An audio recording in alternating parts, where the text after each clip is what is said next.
지난 시간에 강의한 부분에서 다시 시작하겠습니다. 지난 시간에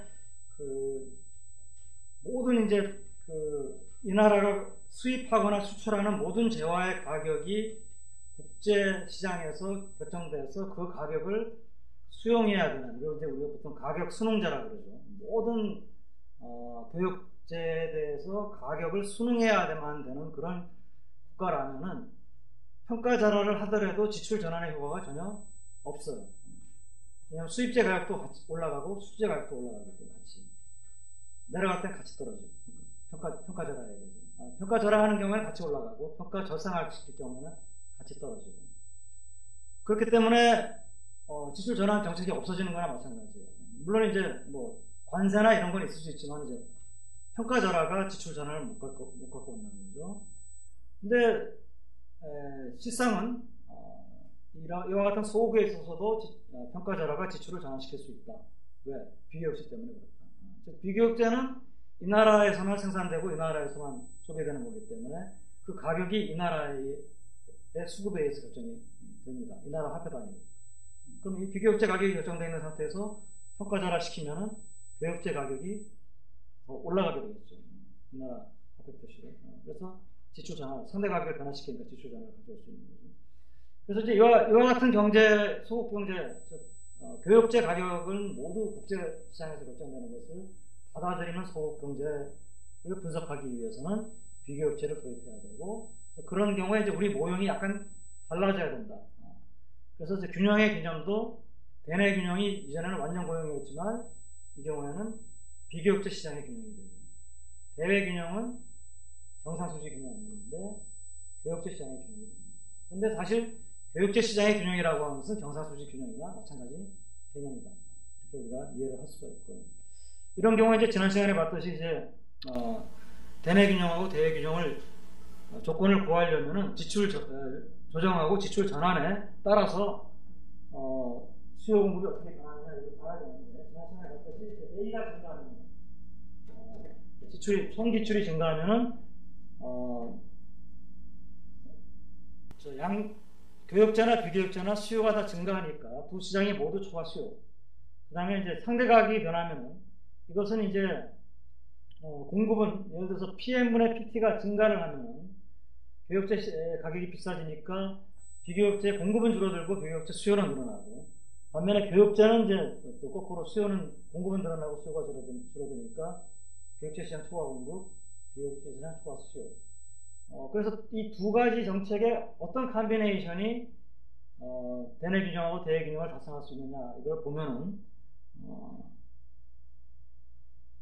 대내 균형은 이제 비교육제 시장의 균형인데, A가 증가하는 것은 초과 수요를 가져오고 비교육제 시장에서 상대 가격의 변화는 그러니까 이 초과 수요를 가져오기 때문에 이것을 이제 상쇄시켜야지만, 초과 수요를 상쇄시켜야지만 균형을 이룰 수가 있으니까 PM분의 PT가 하락을 해야 된다. 그래서 반대 방향으로 움직여야 된다. 이게 대내 균형 조건. 대내 균형 조건은 이와 같이 우하향하는 기울기를 가지게 되겠고, 대외 균형 조건은 이제 반대로 우상향하는 기울기를 가지게 되겠습니다. 그리고 이것을 우리가 그림으로 표시하면은 대내 균형 조건은 저 그림에서 II선이고 대외 균형 조건은 XX선인데 두 선이 만나는 점에서 두 시장이 동시에 대내 균형하고 대외 균형이 동시에 달성되겠죠.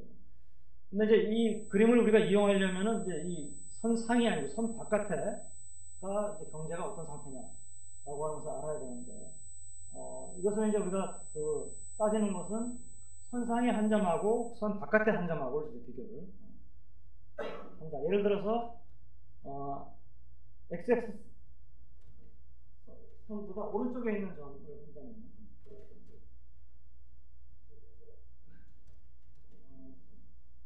XX선 상에 있는 한 점하고 XX선 바깥에 있는 한 점을 비교를 하되 X하고 Y, 그러니까 A하고 PM분의 EPT 스타 두 개 중에서 하나는 각겨 놓고 해야 되니까 PM분의 EPT 스타를 각겨 놓고 같은 높이에 있는 두 점을 비교를 한다면은 XX선보다 오른쪽에 있는 점이 A 값이 더 크죠. A 값이 더 크면은 수요가 더 많을 테니까 XX선상은 교육제 시장이 수요하고 공급이 일치. 오른쪽은 수요가 더 많으니까 초과 수요.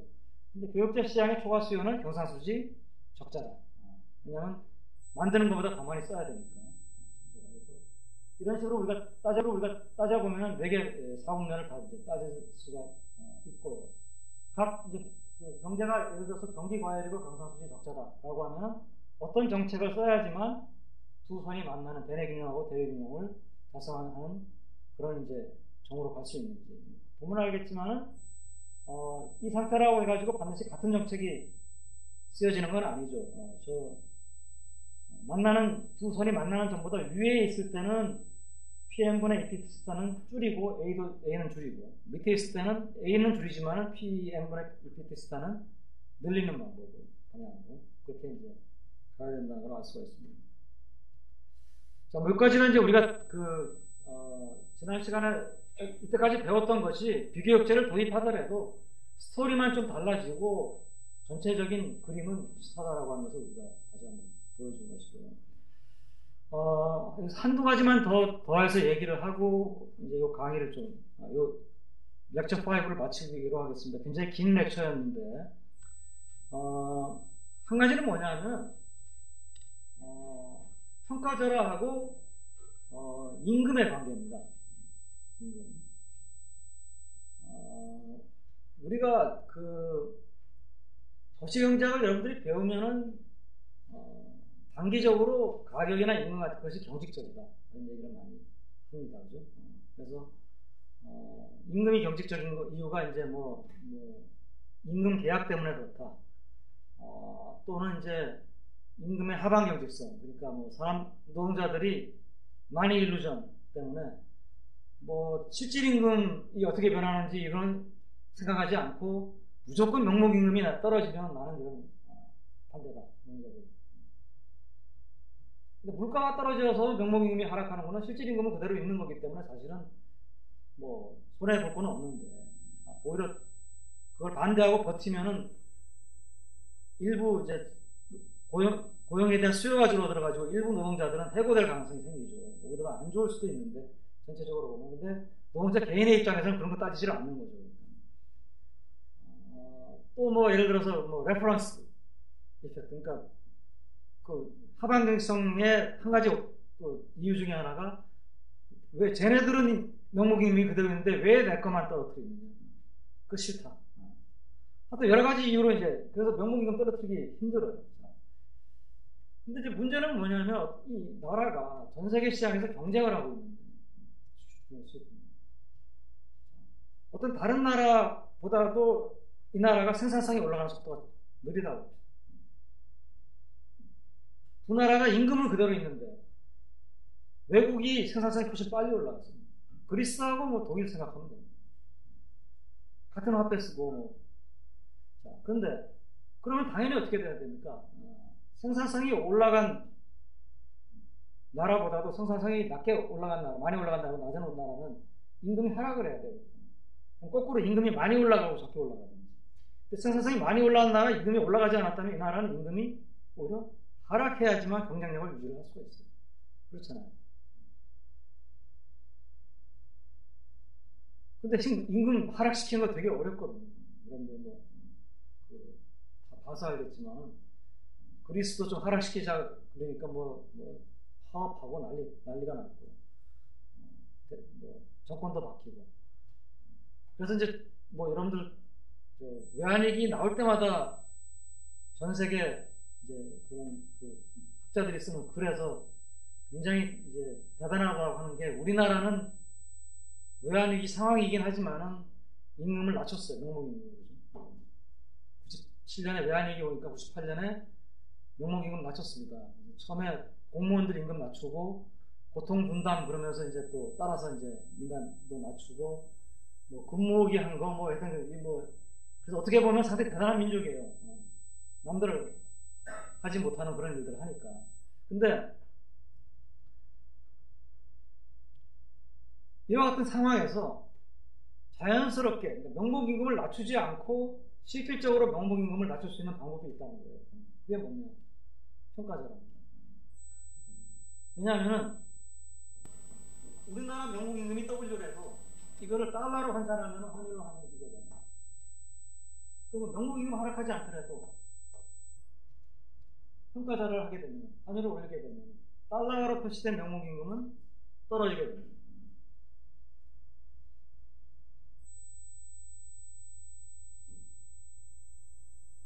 그래서 평가자라고 하는, 그러니까 또는 뭐 평가자라지만 지출 조정 정책이죠. 지출 전환 정책이죠. 지출 전환 정책이 명목임금이 만약에 신축적이라면은 사실 지출 전환 정책 별 소용 없어요. 뭐 불규정 생기면은 명목임금이 빨리 하락해가지고 움직여가지고 대내 균형 가성할 수 있어요. Y가 Y보다 작다, 명목임금 떨어져가지고 대내 균형 가성. 그러니까 우리가 여기 지금 이때까지 도입하지 않았던 변수지만 명목임금이라는 변수는 분명히 거시경제에 있는 변수고, 그 변수가 단기적으로 신축적으로 움직인다면 사실 뭐 정부가 나서가지고 지금 지출 조정 정책, 지출 전환 정책 할 필요가 사실은 없어요. 그러지 않겠어요? 그러니까 지금 이 지출 조정이 지출 전환이 이런 얘기가 나오는 것은 사실 뭡니까? 이 세상 지금 우리 케인스 세상 얘기하고 있거든요. 대부분. 그리고 명목임금 같은 것이 경제적인 요인들이, 마찰적인 요인들이 있어요. 이런 상태에서는 평가절하라고 하는 것이 굉장히 유용성이 있을 수 있다는 것이죠. 이 얘기를 좀 요 스토리에다가 넣어서 한번 해보겠습니다. 자, 지금 우리가 뭐까지 얘기를 했냐면은 PN분의 이피스타까지 했어요. 자, PN은 뭡니까? 이거는 비교역제. 이피스타는 교역제입니다. 그죠? 이제 모든 게 다 그런 건 아니지만은 교역제하고 비교역제 중에 서비스하고 제조업에서 생산되는 제품하고 두 개 중에 어느 것이 더 비교역제가 될 가능성이 높습니까? 서비스죠. 제조업에서 생산되는 물건들이야 뭐 이건 다 교역하는 게 가능하니까 만들 수 있거든요. 그러니까 우리가 다시 보면은 비교역제 산업은 대부분, 그러니까 다는 아니지만 서비스 산업의 비중이 높습니다. 교역제는 제조업의 비중이 높습니다. 그 다음에 그러면은 이번에는 이제 서비스업하고 제조업하고 어느 것이 더 노동집약적일까요? 바이 데피니션 바이 데피니션은 아니지만 서비스업이 아무래도 노동집약적입니다. 서비스업이. 물론 이제 나라에 따라서 뭐 노동의 가격이 굉장히 싼 나라는 똑같은 물건이라도 노동집약적으로 생산할 수는 있겠죠. 그렇지만 일반적으로 같은 조건으로 놓고 보면 우리가 서비스업이 더 노동을 많이 씁니다. 뭐 레스토랑에 뭐 서비스하는 거나 뭐 다 생각을 해보면 그러면 이제 이번에 이렇게 됩니다. 비교역제 노동집약적 산업, 노동을 많이 써요. 자본보다. 교역제 자본집약적 산업. 자, 그러면 이제 두 개를 이와 같은 특성을 이용해가지고 내가 PM분의 이피스타라고 하는 걸 이렇게 바꿔놓겠습니다.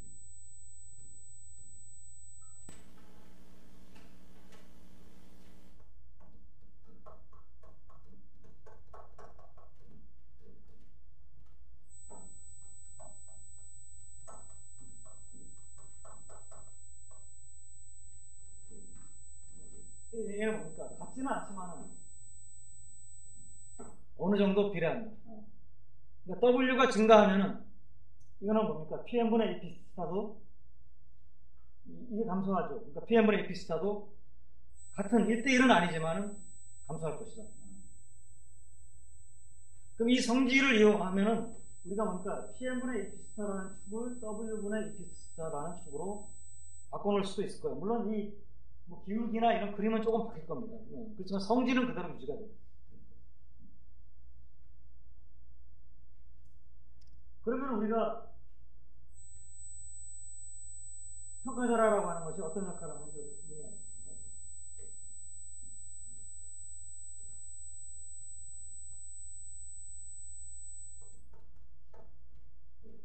평가절하라고 하는 것은 일을 밑으로 내리면 뭡니까?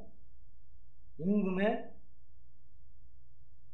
외화 표시, 달러 표시 가격을 낮추는 역할을 하죠. 그러니까 임금이 신축적이 아니어가지고 경제가 대내 균형이나 대기금을 달성하지 못하고 있을 경우에 평가전환이라고 하는 것이 그 임금의 신축성, 경직성을 보완해주는 그런 역할을 합니다. 자, 이게 잘 안 된 사례를 한 두 개만 얘기해요. 첫째, 그리스, 방금 얘기했던 독일. 그리스하고 독일 간의 생산성 격차는 엄청납니다. 점점 처음에 유로존 처음에 출발했을 때 갖게 먹고 물론 그때도 같지가 않지만 그때를 갖게 먹고 시작하면 점점점 가치가 좀 벌어져요. 당연히 뭡니까? 독일의 임금 수준이 그리스보다 훨씬 올라가야 돼요. 더구나 두 나라는 같은 화폐를 쓰고 있습니다. 근데 그리스가 정치적으로 생산성 차이만큼 임금이 안 올라가는 걸 안 받아들이는 거죠. 그러니까 노동자들이 다 우리도 일종의 레퍼런스 프라이스입니다. 쟤네들도 저렇게 받는데 그만큼 못 받더라도 우리도 좀 높게 달라. 만약에 두 나라 사이에 서로 다른 화폐를 쓰고 있었다면 이건 자연스럽게 뭡니까? 또 두 나라가 만약에 예를 들어서 변동환율제를 택하고 있었다. 그리스 화폐 가치가 떨어지고 독일 화폐 가치가 올라가서 균형을 맞췄을 겁니다. 실질입니다. 아니면 정책적으로 그리스 화폐 가치를 평가절하 해가지고 맞출 수도 있었을 거예요. 고정환율. 못하니까 그리스가 점점 재정도 어렵고 경상수지도 적자고 자, 이번에는 서로 다른 화폐를 쓰는 경우가 있습니다. 아르헨티나는 아르헨티나 페소를 썼어요. 근데 환율 제도는 커런시 보드 시스템, 통화위원회 제도. 뭡니까? 고정환율인데 확고한 고정환율이죠. 이거는 자기가 외환 보이고 가지고 있는 만큼만 페소를 발행하는 거예요. 어디다가 고정시켰느냐? 미국 달러에 고정시켰습니다. 자, 이 환율 제도는 사실 무너질 수는 없어요. 그 자체가. 그러니까 외국인들이 투기적 공격을 해도 뭡니까? 페소가 전부 다 사들여가지고 그걸 가지고 달러로 바꿔달라 해도 바꿔주는 만큼 가지고 있어요. 외환보유. 무너지지 않아요. 근데 무너졌어요. 왜 무너졌느냐? 페소하고 달러하고 고정환율 다 고정시키고 있었어요. 자, 그런데 아르헨티나는 가장 경쟁 상대국이 어디냐면 브라질입니다. 근데 브라질, 아르헨티나 다 경상수지가 안 좋은데 브라질은 화폐 가치를 떨어뜨렸어요. 아르헨티나는 커런시 보드니까 이제 유지하려면 그대로 유지할 수 있으니까 유지했어요. 생산성은 둘이가 비슷한데 서로 안 좋은데 브라질은 일종의 평가절하 시켜가지고 달러화로 표시한 브라질 임금은 하락을 했고 아르헨티나 임금은 그대로 높아요. 서로 비슷한 산업에서 경쟁하고 있습니다. 당연히 어떤 일이 일어나겠습니까? 브라질은 경상수지 다시 회복하는데 아르헨티나는 적지 않죠. 빚이 쌓이고. 빚이 쌓이면 이거는 커런시 보드 시스템도 어떻게 할 수가 없어요. 무너질 수밖에 없어요. 그래서 이런 역할을 해준다는 거죠.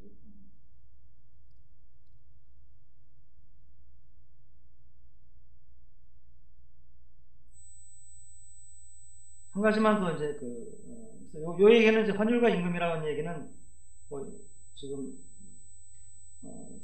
방금 얘기한 거에서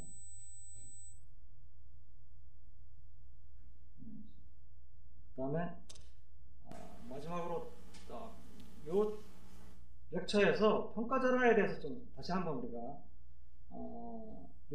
좀 한번 되돌아보고 갈 필요가 있을 것 같아요. 자, 우리가 처음에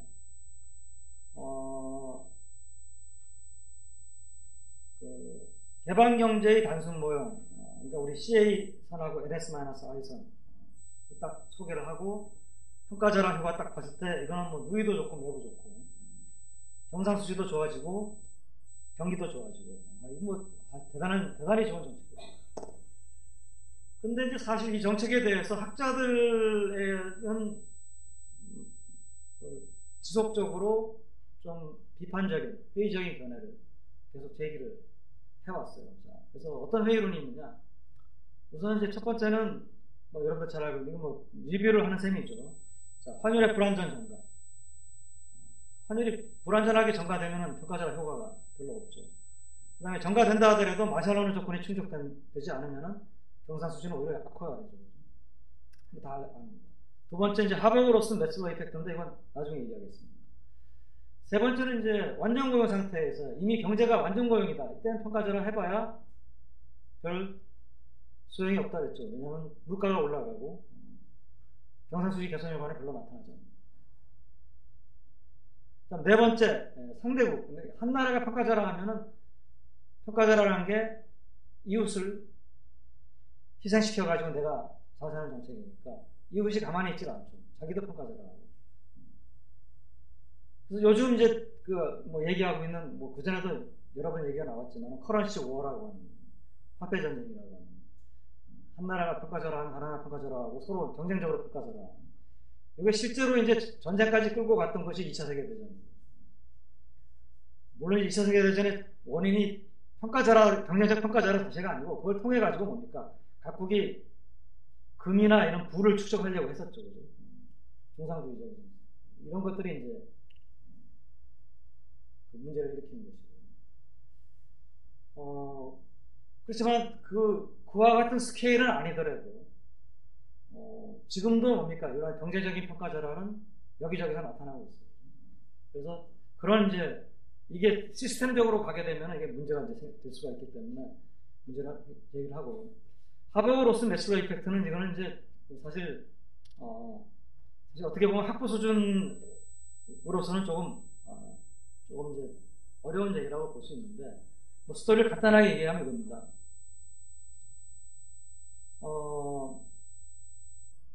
평가절하를 하게 되면은 뭐 교육제 외국제 내국제 간의 상대 가격이 변하든 또는 비교육제하고 교육제 간의 상대 가격이 변하든 간에 우리가 벌어들이는 우리가 이제 원화로 뭐 예를 들어서 1년에 뭐 5천만 원을 번다 라고 하면은 그 5천만 원의 실질 구매력이 줄어들겠죠. 왜냐하면 내국제는 그냥 원으로 그냥 똑같은 가격으로 평가절하 하더라도 생산되고 거래가 된다 하더라도 외국제는 뭡니까? 완전 정가가 된다면은 평가절하 한 만큼 가격이 올라가죠. 근데 우리는 뭡니까? 어쩔 수 없이 똑같은 내국제하고 외국제를 다 쓸 수밖에 없어요. 그렇다고 해서 내국제만 쓸 수는 없단 말이에요. 그러니까 이 바스켓, 내국제하고 외국제로 구성된 바스켓으로 표시한 그 소득은 줄어들겠죠. 소득이 줄어듭니다. 근데 소득이 줄면 소비도 줄어요. 그죠? 소비도 줍니다. 근데 문제는 소득이 준다고 해가지고 사람들이 소비를 똑같이 줄이느냐. 그렇지 않아요. 소비 성향은 일보다 작기 때문에 한계 소비 성향은. 소득이 100이 줄면은 소비는 뭡니까? 80이나 70만 줘요. 그렇죠. 그러면 어떤 얘기가 되냐면 외국제가 있어요. 평가절하하면 바스켓 가격이 비싸집니다. 그죠? 근데 우리가 소득은 내국제로 표시한 소득은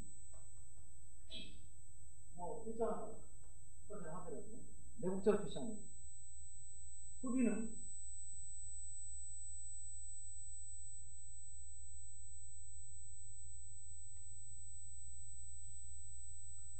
줄어드는데 어떻게 되냐면요. 소비는 줄어요. 그런데 소비는 주는데 소득이 주는 것만큼 1대1로 줄지는 않습니다. 그런데 외국제 가격이 올라갔기 때문에 바스켓의 가격은 올라갑니다. 그러면 이게 주는 것보다도 가격이 올라가는 게 더 크다면 내국제 단위로 표시한 소비는 오히려 더 늘어날 수도 있다. 그러니까 소득은 어차피 1대1로 줄기 때문에 가격이 올라가고 소득이 줄어드는 것 같다고 1대1로 서로 상쇄돼가지고 소득은 있어요. 내국제 표시 소득은 있죠. 평가자라 되더라고요. 그런데 내국제 표시 소비는 이게 올라갈 때 1이 주는 게 아니고 소득이 주는 것만큼 주는 게 아니고 소득이 주는 것보다 적게 주고요. 이게 조금 줄고 수량은 조금 줄고 가격은 이만큼 올라갔다라고 하면 두 개 곱한 소비액은 늘어날 수도 있어요. 그러면 내국제 표시 소비는 늘어날 수도 있어요. 자, 그럼 이게 이제 우리 모형에서 어떤 변화가 있냐면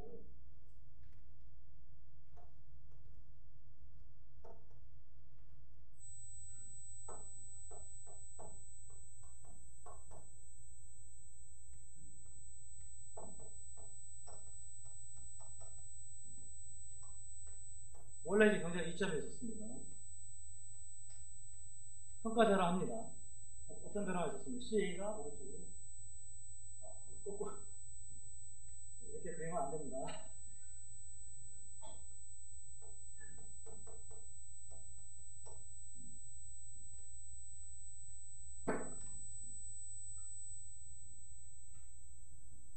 자, 여기서 평가자라 합니다. 평가자라 하면 어떻게 됩니까? C 오른쪽으로 갔죠. 2-였습니다. 경상수지 좋아지고 경기도 좋아졌어요. 그런데 지금 얘기했던 이거 내국제로 표시한 소비는 소득은 일정하지만 소비가 늘어난다. 이것을 우리가 하버그-로슨-메슬러 이펙트, 이 이펙트를 처음 주장했던 사람들의 이름을 따가지고 하버그-로슨-메슬러 이펙트라고 합니다. 여기에 따르면은 소득이 일정하고 소비가 늘어나니까 NS-I가 NS, 그러니까 국민소득이 줄어듭니다. 줄어든다는 건 뭐냐면 이 NS-I 선이 그냥 있는 게 아니고 밑에 쪽으로 내려갑니다. 내려가는 게 많이 내려가면 어떤 일이 보입니까? 이만큼 내려갑니다. 소득은 늘어나지만은 경상수지는 오히려 악화될 수도 있다. 여기에 소득이 늘어난 것도 사실 그렇게 대단한 게 아닐 수 있는 게 저 소득은 뭡니까? 내국제로 표시한 소득이에요.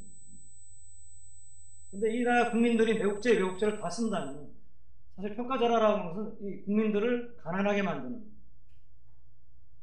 그렇잖아. 평가자라 하면 외국제는 비싸게 수입을 해야 되니까 그걸 대체할 수 없다면. 그래서 이 하버그-로슨-메슬러 이펙트를 우리가 보면 이게 경상수지 개선 효과도 없을 수도 있고 생각보다 작을 수도 있죠. 많이 내가 극단적으로 해서 경상수지가 나빠지는 것으로 그림을 그렸지만 약간 이동하면 좋아질 수는 있지만 생각보다 효과는 크지는 않을 수가 있고, 여기는 소득도 늘어나는 것처럼 보이지만은 사실 그 소득 늘어나는 것이 뭡니까? 우리가 소득은 내국제로 표시한 소득은 늘어나지만은 실질소득, 그러니까 실질소득이라는 것은 이제 이 나라 사람들이 내국제, 외국제 번들을 쓰잖아요. 번들을 쓰는데 평가자라 하는 바람에 뭡니까? 내국제 가격에 비해서 외국제 가격이 올라갔으니까 이 번들은 뭡니까? 훨씬 더 비싸게 주고 써야 되니까 이 번들로 표시한 소득은 이전보다도 변화가 없거나 더 줄어들 수도 있다. 그게 이제 하버그-로슨-메슬러 이펙트입니다. 그러니까 결국 뭐냐면 우리가 생각하는 것만큼 평가자라라고 하는 것이 여러 가지를 다 따져보면 그렇게 전가의 보도는 아니다 라고 하는 것을 이제 알려주는 것이죠. 그래서 좀 긴 그 렉처였는데 이 렉처는 그만하고요. 이제 우리 이제 다음 그 여정이 지금까지 봤던 경제가 어떤 경제였습니까? 경상거래는 자유롭게 일어나고 자본거래는 매우 제약되어 있는. 그러니까 경상거래에서 일어나는 적자 정도를 메워줄 수 있을 그 정도에 필요한 거래만 그 정도에 아주 제한된 거래예요. 환율은 이제 기본적으로는 고정환율 또는 이제 정부가 좀 관리를 하는 환율을 좀 꼭 고정이 안 돼 있더라도 원하는 수준에서 이렇게 관리를 하는 이런 환율제도. 자, 여기서 이제 벗어나가지고, 이제 우리가 좀 더 이제 가는 방향이 뭐냐 하면은, 거래에 대해서 경상거래는 이미 자유화 되어 있고, 자유롭게 일어나고, 여기에 더해서 자본거래가 자유롭게 일어나는, 자본거래 또는 금융거래. 그러니까 금융거래가 자유롭게 일어난다는 건 뭐냐 하면은, 저 나라가 우리나라보다 더 이자율이나 수익률이 높다. 그러면은 그걸 쫓아가지고 자유롭게 돈이 별로 이동을 합니다. 이런 경우입니다. 그러니까 이거는 경상수지 적자를 메우기 위해서 돈이 꼭 온다기보다는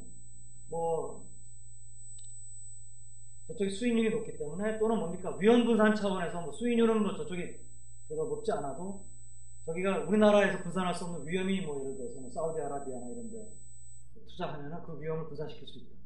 위험 분산 목적에서. 이런 이제 금융거래가 자유롭게 일어나는 그런 이제 경제. 두 번째는 환율제도도 고정이나 고정보다는 변동, 자유변동에 가까워요. 환율제도도 자유변동에 가까워요. 그래서 두 가지 변화가 있는데, 환율제도에서는 자유변동, 그 다음에 국제거래에 있어서는 경상거래뿐만 아니고 금융거래가 자유롭게 해요. 왜 우리가 이렇게 하냐 하면, 이것이 이제 실제로 국제 통화 체제가 바뀌어온 모습하고 비슷합니다.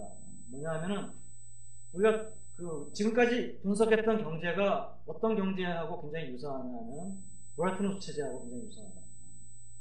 브레튼 우드 체제는 기본적으로는 고정환율 제도고, 그 다음에 자본거래에 대해서 국가 간에 어느 정도 제약을 가하고 있었습니다. 그게 이제 73년에 무너지면서 변동환율 제도 갑니다. 변동환율 제도로 가면서 선진국들이 뭡니까? 더 이상 고정환율 유지할 필요가 없으니까 국가 간의 자본거래에 대해서 제약을 가할 필요가 없었어요.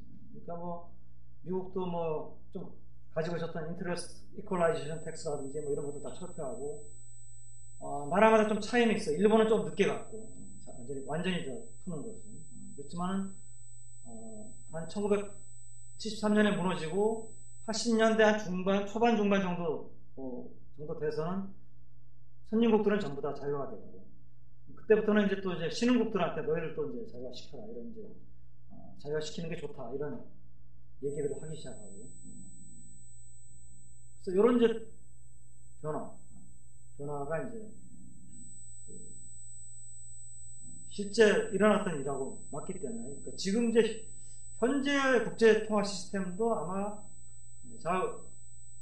자본의 자유로운 국제 이동성, 경상거래하고 자본거래가 자유롭고, 환율 제도도 기본적으로는 우리가 국제 통화 제도라고 하면은 세계 나라가 200개 더 될지 모르겠는데 있지만은, 실제로 우리가 국제 통화 체제 할 때 얘네들 전부 다 다수결, 너희는 고정환율 몇 개, 변동환율 몇 개, 이걸로 따지질 않고 주로 우리가 뭡니까 선진국이라고 부르는 나라들의 환율 제도, OECD 국가, G20 그거 정해져 있지는 않지만, 선진국들은 대부분 변동환율 제도. 물론 이제 유로존은 자기네들끼리는 고정환 단일 통화니까 그렇긴 하지만은, 유로화하고 또 달러화는 또 변동환율이기 때문에, 그래서 이제 이런 환율 제도로 된 이런 이제 상황으로 넘어갑니다. 이때까지 있는 상황에서. 그걸 넘어가기 위해서 우리가 중간에 해야 될 게 뭐냐면, 국가 간의 자본 이동이 자유롭다면은 이 자본 이동이 자유로운 결과는 뭐고, 이 자본 이동은 무엇에 의해서 움직이고, 이런 것들을 얘기해야 될 텐데, 그것을 하려면 이제 국가 간에 뭡니까? 이자율에 대해서 좀 얘기를 해야 돼요. 물론 이제 자본 이동이 이자율에 의해서만 일어나는 게 아니고, 주식이라든지 이런 다른 금융 상품도 있어요. 있긴 하지만은, 우리가 일단 가장 중요한 거는 기본적으로 수익률이기 때문에 이자율에 대해서 먼저 얘기를 하겠습니다. 그래서 이자율 평가입니다. 이자율 평가할 때 이 이자율 평가라고 하는 것도 우리가 구매력 평가에서 얘기했던 그 평가하고 같은 얘기입니다. 이것은 interest rate parity입니다. 이자율이 같아진다. 즉 국가 간에 자본이 자유롭게 이동을 한다면 국가 간의 이자율이 같아질 것이다. 이건 너무나 이제 너무나 당연한 이치죠. 어느 정도 어떻게 생각하면. 돈이 자유롭게 이동하면은 금리가 낮은 데서 높은 데로 갈 거고, 그러면은 뭐 결국 같아져야 되지 않나요? 어느 정도. 뭐 물론 이제 약간의 차이는 있을 수는 있겠죠. 그렇지만 지금 같은 세상은 뭐 약간의 차이라는 게 이제 과거에 뭐 1900년대 초반이나 뭐 아니 20세기 초반이죠.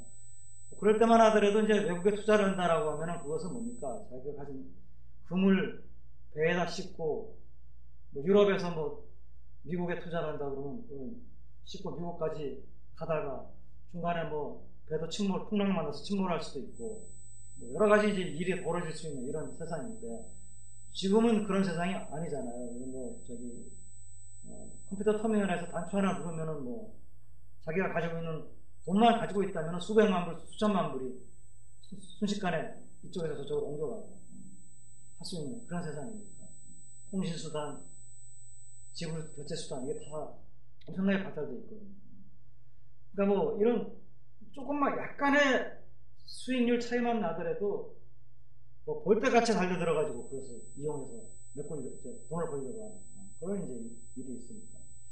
근데 이자율 평가 뭐 이자율이 같아진다. 아이디어하게. 근데 이자율이 같아진다는 의미가 뭐냐라고 하는 거죠. 이게 미국도 5%면 우리나라도 5%가 돼야 되냐. 그럼 유럽도 5%가 돼야 되냐. 요게 이제 조금 이제 맞는 얘기긴 한데 같은 5%가 돼야 된다. 그런데 그것은 뭐냐면은 동일한 화폐로 환산했을 때 5% 같아져야 된다는 얘기고. 근데 문제는 뭡니까? 미국은 주로 이자율이 뭡니까? 5%라, 미국 이자율이 5%다. 라고 하면은 이게 뭘 의미합니까? 달러로 내가 지금 100달러를 예금하면 1년 후에 105불을 주겠다는 얘기죠. 뉴욕의 시티뱅크 뭐 맨해튼 지점에서 정기예금 금리가 5%다 걸어놨으면 그거는 뭡니까? 당연히 일반적으로 상식적으로 달러를 내가 예금하면 5% 주겠다. 우리나라 뭐 시티뱅크 들어와 있지만은 거기다가 3%다 이렇게 걸어놨으면 이건 뭡니까? 원화를 10,000원 예금하면 1,300원 주겠다는 얘기죠. 그러니까 같은 3% 5%지만 뭡니까? 이자율이라는 게 다 같지가 않다는 거예요. 기본적으로 이자율은 뭡니까? 어떤 통화로 표시된 이자율이냐에 따라서 이자율이 다르다는 거죠. 그래서 그 서로 다른 화폐로 표시된 이자율을 그럼 어떻게 우리가 비교를 해볼 수가 있느냐. 그러니까 뭐 그래서 요 스토리부터 시작을 하겠습니다. 그럼 이제 요걸 어떻게 비교하는 것이냐라고 하는 것을 우리가 이해를 하기 좀 감을 잡기 위해서 다음과 같은 경우를 이제 생각해 봅시다. 내가 현재 1원을 가지고 있어요. 이게 우리나라 화폐가 너무 좀 가치가 많이 떨어져 가지고 1원을 달러로 환전하면은 0.00 1원도 채 안 되기 때문에 사실 뭐 이게 문제이긴 하지만 하여튼 뭐 1원이 너무 작다고 생각되면 뭐 1억 원이라고 합시다. 자, 가지고 있고 요거를 내가 이제 뭐냐면은 달러로 표시된 뭐 채권 또는 예금에다 투자를 한다고 합시다. 그래서 달러로 표시된 금리는 정해져 있어요. 이게 이제 여기 나와 있는 IUS입니다. 이게 이제 뭐 3%면 3%. 그 얘기는 뭐냐면 달러화로 1달러를 예금했을 때 1년 후에 1.03달러를 주겠다는 그런 약속이에요. 그럼 정해져 있어요. 자, 그러면 이제 내가 1원을 3%라고 하는 달러화 표시 예금에다가 투자를 했다가 1년 후에 이것을 다시 내가 찾을 경우에 내 수익률은 얼마냐. 이건 내가 1년 후에 받는 돈을 원화로 환산하지 않으면 내가 내 수익률을 계산할 수가 없어요. 왜냐하면 처음에 내가 투자한 돈은 1원이기 때문에, 원화이기 때문에. 같은 원으로 해야지만 수익률이 계산이 되지. 투자한 돈은 원이고 받은 돈은 달러고 그걸 그대로 달러 나누기 원을 하면 뭐 이게 무슨 의미가 없는 숫자가 나와요. 자, 그래서 이제 이와 같은 방법을 취할 겁니다. 내가 이제 여기다 투자를 하면 내가 얼마를 받게 되느냐. 내가 지금 1원인데, 자, 달러와 예금에 내가 이거 넣으려면 1원을 달러로 바꿔야 되잖아요. 그럼 얼마가 되냐? 그거를 이제 나한테 가르쳐 주는 것은 내가 보통 1원을 달러로 지금 바꿔가지고 예금을 하려면 현물화 시장에서 바꿨거든요. 가장 내가 달러로 가장 빠르게 환전할 수 있는 시장이 현물화 시장. 그 현물화 시장에서 환율이 ST라고 합시다. 1달러당 ST1. 그러면 1원은 1 나누기 ST 달러가 되겠죠. 환산하면. 그렇죠? 네. 따라오고 있죠? 여기까지 머리가 돌아가죠? 자, 그 다음에. 그럼 이제 이게 달러인데, 이게 원금이 되는 거죠. 예금의 원금이 되는 거죠. 이걸 이제 예금합니다. S분의 1달러를 예금을 하면은, 1년 후에 얼마가 붙느냐? 자, IUS가 이게 소수로 표시된 이자율이라고 합시다. 3%가 아니고 0.03이라고 합시다. 0.03. 그러면은, S분의 1 곱하기 가로 열고 1 더하기 0.03 가로 닫고. 이게 바로 뭡니까? 1년 후에 내가 받게 될 달러화 표시 원리금이죠. 자, 요걸 그대로 원으로 나누면은 아직 안 됩니다. 그죠? 왜냐면 하나는 달러고 투자한 돈은 원이니까. 그리고 달러로 투자한 돈 나눠봐야 내 수익률은 IUS입니다. 그렇죠? 예금금리. 그죠? 그래, 그거는 의미가 없죠. 자, 원으로 환산을 하려면 어떻게 해야 되느냐? 1년 후에 또 가장 빨리 원화로 환전할 수 있는 시장, 현물화 시장에서 원화로 환전. 이번에는 이제 거꾸로 원화로 환전을 해야 되기 때문에 나누는 게 아니고 곱하는데 1년 후기 때문에 T가 아니고 T 플러스 1. T가 현재라면 T 플러스 1은 1년 후에 S, 현물 환율을 곱해주면은 그러면 1년 후에 받은 원리금, 달러화 표시 원리금을 원화로 환전한 값이 되겠습니다. 자, 내가 그래서 이걸 이제 이게 1년 후에 그래서 내가 실제로 수익률을 계산을 한다면은 수익률이든 여기서는 수익률이 바로 수익이 되는 이유가 IUS나 이런 걸 전부 다 퍼센트로 안 집어넣고 프랙션으로 넣었거든요.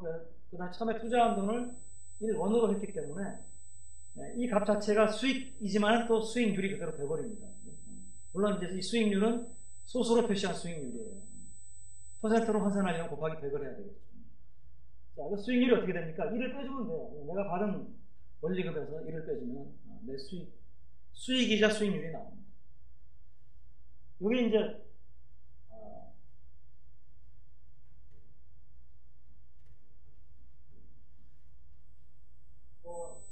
왼쪽에 있는 저 항목이 되겠습니다. 자, 저 항목을 우리가 이제 해외 투자 수익률이라고 이름을 붙이겠습니다.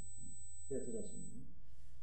이 해외 투자 수익률을 사실 우리가 두 개로 나눠볼 수가 있습니다. 두 개로 나누는 방법을 칠판에다 좀 적을게요.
자, 첫 번째 식은 저 파워포인트의 가장 아래쪽에 있는 왼쪽 해외 투자 수익률을 그냥 쓴 것이고요.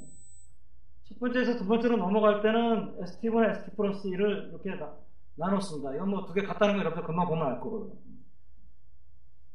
그 다음에 이제 그 가로를 전개를 했습니다. 1 더하기 IUS 더하기 ST분의 ST 플러스 1 더하기 두 개 곱하나 빼기 1이 있는데 이 중에서 두 개 곱하는 이게 전부 다 소수로 표시가 된 거거든요. 퍼센트가 아니고. 그렇기 때문에 뭡니까? 뭐 이자율 뭐 0.02, 0.04, 그 다음에 뭐 ST분의 ST 플러스 마이너스 ST도 뭐 이게 뭐 소수 아니겠습니까? 그죠? 그러면은 소수끼리 곱하면은 훨씬 작아지죠. 그러니까 우리가 이건 근사식입니다. 그러니까 요거는 우리가 그냥 다른 항목에 비해서 크기가 작기 때문에 그냥 없애. 0으로 놓자. 그러면 1하고 1이 서로 더하기 1 빼기 1 없어지면은 저 마지막 줄에 오른쪽 항이 나오게 됩니다. 그래서 오른쪽 내가 이퀄로 안 놓고 지금 물결머리 두 개를 한 게 이제 근사식이라는 얘기죠. 이렇게 근사식으로 이렇게 모았을 경우에 우리가 뭡니까? 해외 투자 수익률은 크게 두 부분으로 구성이 될 수 있다. 첫 번째 부분은 뭡니까? 달러 표시 이자율. 아까 3%라고 했습니다. 3%. 이걸 우리가 정확하게는 로컬 커런시 리턴이라고 부릅니다. 그 나라 화폐로 표시된 수익률. 왜냐하면 이거 그냥 우리가 로컬 커런시 리턴이라는 표현을 쓰는 게 인터레스트 레이트를 안 쓰고 이와 같은 식이 주식 투자 수익률에도 그대로 적용될 수가 있거든요. 주식 투자도 여러분들이 1원을 주식에 투자해가지고 얼마를 수익이 나느냐라고 할 때 달러 표시 원금에서 벌어들인 수익률하고 그 다음에 뒷부분은 뭐냐면은 환율이 변해서 발생한 수익률이거든요. 근데 언제 환율이 수익이 발생하겠습니까? 내가 지금 달러로 투자했다가 원화를 달러로 바로 바꿔서 투자했다가 1년 후에 다시 원화로 바꾸거든요. 그러니까 1년 후에 달러와의 가치가 더 올라가면은 두 번째 수익이 양이 되는 거죠. 1년 후에 달러 가치가 더 올라갔다는 거는 ST 플러스 1이 ST보다 크다는 얘기죠. 그런 경우에 수익률에 봤을 때 이걸 우리가 보통 커런시 리턴이라고 합니다. 환차익률이라고 번역할 수가 있어요. 그래서 우리가 외국 요새 뭐 중국 시장도 핫하고 국내 주식 시장이 뭐 한동안 좀 별로 지지부진하고 뭐 국제 주식 시장에서 뭐 왕따다 우리나라 주식 시장 뭐 그런 얘기 들릴 정도로 안 좋으니까 해외 투자들 많이 하는데 해외 투자할 때는 항상 뭡니까? 미국 시장이 암만 좋아야 달러 가치가 떨어지면은 별로 버는 게 없죠. 그죠? 근데 뭐 최근에는 지난 한 1년간은 달러 가치도 올라가고 미국 시장 주가도 좋고 이거는 뭐 둘 다 좋았죠. 그래서 이런 이제 그 해외 투자 수익률이 이렇게 이제 환산이 됩니다.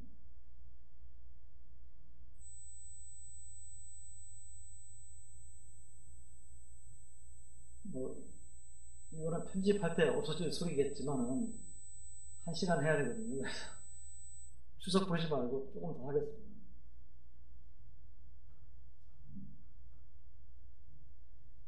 자, 이제 우리가 무위험 이자율 평가에 대해서 얘기를 할 때가 됐습니다. 지금 국내하고 해외에 투자할 때 전혀 리스크가 없다고 합시다. 또는 리스크가 있다 하더라도 투자자가 위험에 대해서 중립적이라고. 뭐 어떤 경우든 뭡니까? 리스크가 없으면은 투자를 결정하는 것은 뭡니까? 수익률 하나죠. 리스크가 있다 하더라도 투자자가 위험 중립적이라면은 또 뭡니까? 수익률만이 투자력을 결정하죠. 어떤 경우든 어떤 가정을 하든 간에 우리는 수익률만이 중요하다고 합시다. 수익률만이. 자, 그러면은 이 수익률만이 중요하다면은 당연히 어떤 일이 벌어지겠습니까? 내가 1원을 갖고 있는데 지금 저거는 이제 IUS를 받고 미국의 달러화로 예금을 하는 경우에 수익이죠. 여기에 대한 대안이 있을까 합니까? 내가 1원을 가지고 밑에 가가지고 신한은행에다가 정기 예금을 1년 동안 하면은 예를 들어서 이자율이 4%가 나옵니다. 지금 뭐 2%도 안 나오지도 않는 보다 나옵니다. 그럼 그 이자율을 우리가 I라고 합시다. I. 그러면 나는 뭘 비교하겠습니까? 이 1원을 가지고 할 수 있는 두 가지 투자 대안을 내가 비교를 하겠죠. 신한은행에다가 I로 투자하는 거. 그때 수익률은 I입니다. 소수로 표시돼요. 그 다음에 달러화 표시 예금에 투자합니다. 밑에 나와 있는 뭐 왼쪽이든 오른쪽이든 왼쪽은 정확한 수식이고 오른쪽은 근사식이고 수익. 이거랑 비교를 합니다. 비교를 하는데 나한테는 수익률 많이 중요하다 라고 하면 나는 어떻게 투자하겠습니까? 어디든 더 큰 쪽에다 투자할 겁니다. 아니, 어디든 큰 쪽에 투자 당연히 그러지 않겠어요? 그리고 이게 만약에 IUS나 I가 내가 예금을 할 수 있는, 투자를 할 때 받을 수 있는 수익률인 동시에 내가 돈을 차입할 때도 내가 차입할 수 있는 비용이다. 사실은 그렇지 않죠. 되게 이제 내가 투자해서 벌 수 있는 수익률보다 차입 비용이 더 높죠. 그래서 그건 이제 대부분의 우리 투자자, 기관 투자자의 경우는 반대고. 근데 하여튼 간에 우리가 두 개 같다. 차입 비용하고 투자 수익률하고 같다. 돈을 빌려줄 때나 빌릴 때나 같다 이 자리예요. 그러면 내가 조금이라도 차이가 나면 나는 어떤 일을 하겠습니까? 무한정 빌려가지고 높은 데다 투자를 하는 거예요. 이게 바로 뭡니까? 아비트라지죠. 재정거래죠.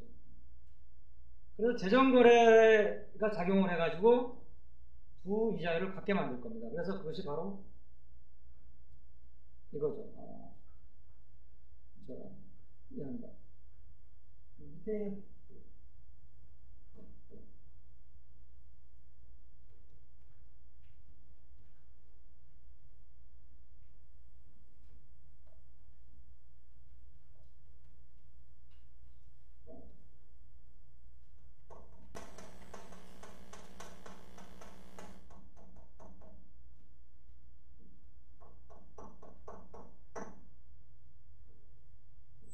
자, 왼쪽은 1원을 달러로 바꿔서 달러 표시 예금에 투자했을 때 1년 후에 받게 되는 원화.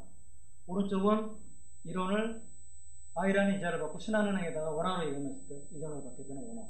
두 개가 달라지면은 어느 한쪽이, 더 큰 쪽이 재정거래로 이익을 벌 수 있는 기회를 얘기하니까 그와 같은 재정거래로 인해서 둘은 같아질 수밖에 없습니다. 그렇죠. 근데 여기 이 식에 문제가 있어요. 자, 우리가 이 수익률은 1년이 지난 다음에는 내가 저 수익률을 계산할 수가 있어요. 왜냐면 1년이 지난 다음에는 내가 달러로 받는 원리금 알고 그때 환율이 얼마인지 알고 다 계산할 수가 있어요. 근데 문제는 뭡니까? 우리가 이와 같은 결정을 언제 해야 됩니까? 지금 해야 돼요. 1년 전에 해야 돼요. 1년 전에 원화로 신한은행에 예금을 할 거냐 달러로 예금을 할 거냐 결정해야지. 1년이 지난 다음에 1년 전에 달러로 예금했어야 될 걸 그래 봐야 이거는 아비트라지 할 수도 없는 거잖아요. 아비트라지는 지금 해야 돼요. 근데 이 아비트라지를 하려고 하니까 문제가 생겼습니다. 뭡니까? 1년 후에 환율이 얼마인지 몰라요. 다른 건 다 알아요. 현재 현물 환율. 현재니까는 알죠. 오늘 현물 환율 얼마인지 고시도 보면 은행에 가보면 1년짜리 정기예금 금리. 자, 신한은행에서 얼마 주느냐. 가면 신한은행 물어보면 원화 예금하면 2% 주겠다, 2.5% 주겠다. CTB하고도 물어보면 다 있어요. ST 플러스 1년 후에 환율. 그거 알면은 내가 이런 고민을 할 필요가 있어요. 할 필요 없죠. 1년 후에 그냥 달러를 그냥 사놓고만 하면 되는데. ST 플러스가 커지는. 그러니까 문제는 이걸 사후적으로는 이 두 개가 같은지 다른지 비교를 할 수가 있는데 사전적으로는 몰라요. 모르니까 이제 뭡니까? 다른 걸 써야겠는데 이제 우리가 그 외환 시장에서 거래되는 상품 중에서 선물환이라고 하는 게 없습니다. 선물환이라고 하는 것은 내가 뭡니까? 달러하고 원화를 거래를 하는데 현재 계약하고 가격이라든지 조건은 다 지금 하지만 실제 주고받는 것은 뭡니까? 미래. 그 미래가 한 달 후도 될 수 있고 우리 계약하게 나오는 거죠. 두 달 후가 될 수 있고 1년 후가 될 수 있어요. 그럼 이게 1년 내가 투자를 한다 그러면 1년 후에 뭡니까? 내가 달러화를 이만큼 달러가 발생하는 거는 주고 원화를 받는 그런 계약을 금융기관이든 누구하고 체결할 수가 있어요. 자, 그때 환율을 정하겠죠. 1년 후에 얼마 주고 사주겠다. 물론 그것은 둘이서 마음대로 할 수는 없습니다. 왜냐하면 우리 둘만 그런 거래를 하는 게 아니고 많은 사람들이 그런 거래를 한다면 많은 사람들의 수요하고 공급에 따라서 선물 환율도 정해지겠죠. 시장에서 정해지는 환율을 되게 수용해가지고 둘이서 정하겠죠. 그럴 경우에는 뭡니까? 이 ST 플러스 1이 선물환을 쓰는 경우에는 확장이 되죠. 우리가 ST 플러스 1을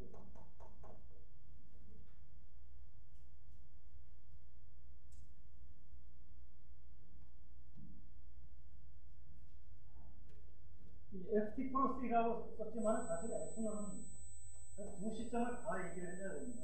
그러니까 T는 계약이 이루어지는 시점, T 플러스 1은 인도가 이루어지는 만기. 근데 여기는 이제 계약이 이루어지는 시점은 당연히 뭐 이 거래하는 사람은 지금 하니까 만기만 적은 거예요. 간단하게. 자, 이렇게 하면 이런 선물 계약을 동시에 체결해 놓으면 이 사람은 뭡니까? 확실하게 ST 플러스 1을 고정시켰죠. 환율을. 어떤 값으로? FT 플러스 1이라는 값. 그러면 이 값은 뭡니까? 지금 다 고정된 값이에요. 자, 이러면 뭡니까? 이제는 뭡니까? 두 개 중에 어느 한쪽이 크다면 전혀 위험을 부담하지 않고 큰 쪽에다가 투자를 하는 겁니다. 그래서 이거는 우리가 이와 같은 조건, 이 두 개가 가져야 되는 조건을 우리가 무위험 이자율 평가라고. 이 위험이 없이 이자율이 같아지는 조건입니다. 왜 위험이 없냐면 환염을 선물환을 이용해서 완전히 제거를 했기 때문에. 영어로 카버드라고 하는 표현을 쓰는데요. 카버라고 하는 게 책, 카버. 보호하는 거죠. 위험으로부터 보호하는. 카버드라는 것은 위험으로부터 보호가 된, 위험이 카버가 됐다. 그래서 이제 이걸 뭐 번역하는 사람들이 이전에는 부보된, 어려운 용어지만 보는 보호할 때 보자고 보는 어떤 잊어버렸는데 부보된 이자율 평가 뭐 이렇게 쓰기도 했는데 한국은행에서 이걸 좀 순화시켜가지고 무위험 이자율 평가라고 이제 좀 의미를 바꿔서 저는 이 용어로 많이 씁니다. 그래서 무위험 이자율 평가가 이와 같은 것을 무위험 이자율 평가라고 부르는 것이고요. 이걸 이제 우리가 근사식으로 쓰면은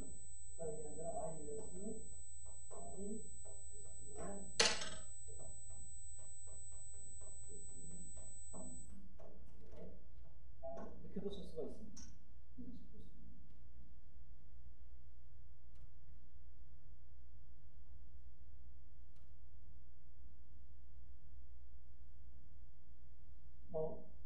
그럼 무위험 이자율 평가가 성립되는 이유는 뭡니까? 제가 아비트라지, 재정거래.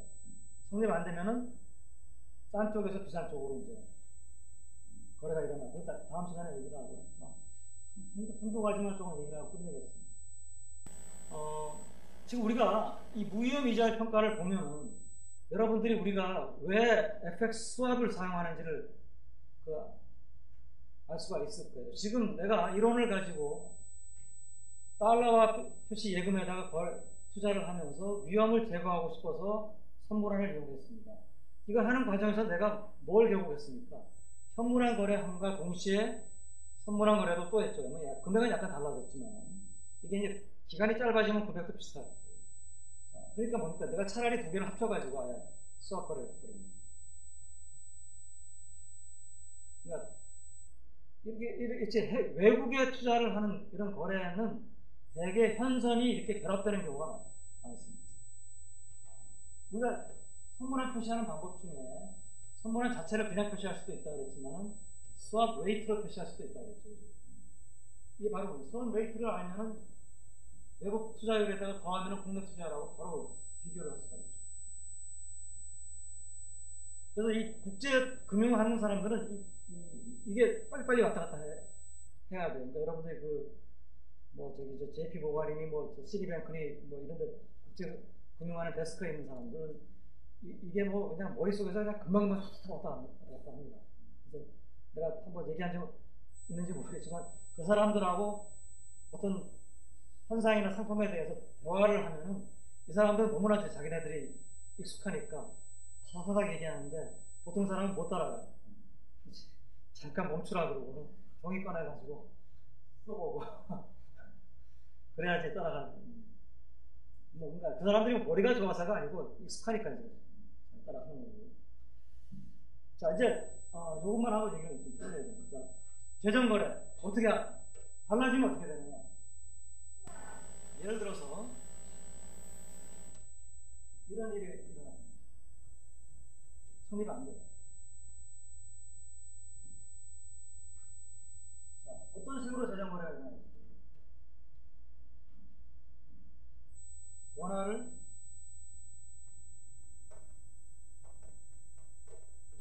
차입을 하겠죠. 그래서 뭡니까? 달러 예금에다 투자를 하죠. 이쪽이 높으니까. 자, 그런 과정에서 어떤 일이 벌어집니까? 이 재정거래를 하려면 이 사람이 어떤 행위를 해야 되는지 한번 보세요. 그냥 뭐 앉아서 할 수는 없습니다. 첫째는 원화 자금을 조달해야 됩니다. 차입을 하든 어떻게 해서. 자, 두 번째는 뭡니까? 이거를 달러로 바꿔야 됩니다. 세 번째는 시티뱅크 달러화로 예금을 해야 됩니다. 네 번째는 현분환뿐만 아니고 선분환 계약도 같이 체결해 놔야 됩니다. 이 네 개가 같이 해야 되죠. 그럼 네 개가 어떤 방향으로 가는지 보세요. 차이가 나는데. 원화 시장에서 이게 차익 거래이기 때문에 위험이 없기 때문에 1원 하는 것보다는 100원 하는 게 낫고 100원 하는 것보다는 10억 원 하는 게 낫고 10억 원 하는 것보다는 1조 원 하는 게 낫습니다. 그러니까 엄청난 규모로 거래가 일어나요. 그러니까 이 이자율이 어떻게 됐습니까? 올라가는 개념이 보이겠죠. 여기서 자금을 조달해가지고 저쪽으로 가야 되니까. 두 번째, 현물환. 이 사람 전부 다 현물환으로 달러로 바꾸려고 그래요. 달러 가치가 어떻게 되겠습니까? 올라가겠죠. 그 다음에 미국 금리. 이거는 조금 미국이 워낙에 큰 나라이기 때문에 얘기하기가 그렇지만 이게 미국이 아니고 예를 들어서 이게 태국이나 태국에도 이거 할 수 있잖아요. 태국 수익이 높으면 그러면 어떻게 돼요? 이자율이 떨어지겠죠. 왜냐하면 돈이 이쪽으로 가니까.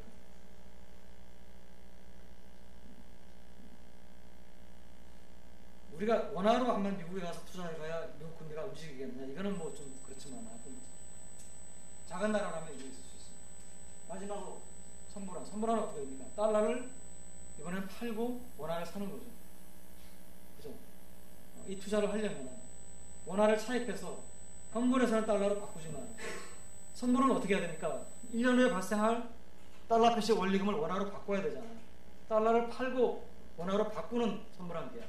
그거는 원화가 쓰고 떨어지죠. 자, 이 화살표가 하나같이 두 개의 차이를 줄여주는 방향으로. 그러니까 어느 시장이 어떻게 작동을 더 많은 역할을 하든 더 적은 역할을 하든 간에 뭡니까? 이 아비트라지 비헤비어가 갭을 메워줘요. 아이디어라기는 뭡니까? 갭이 완전히 메워져야지만 아비트라지가 더 이상 안 일어나요.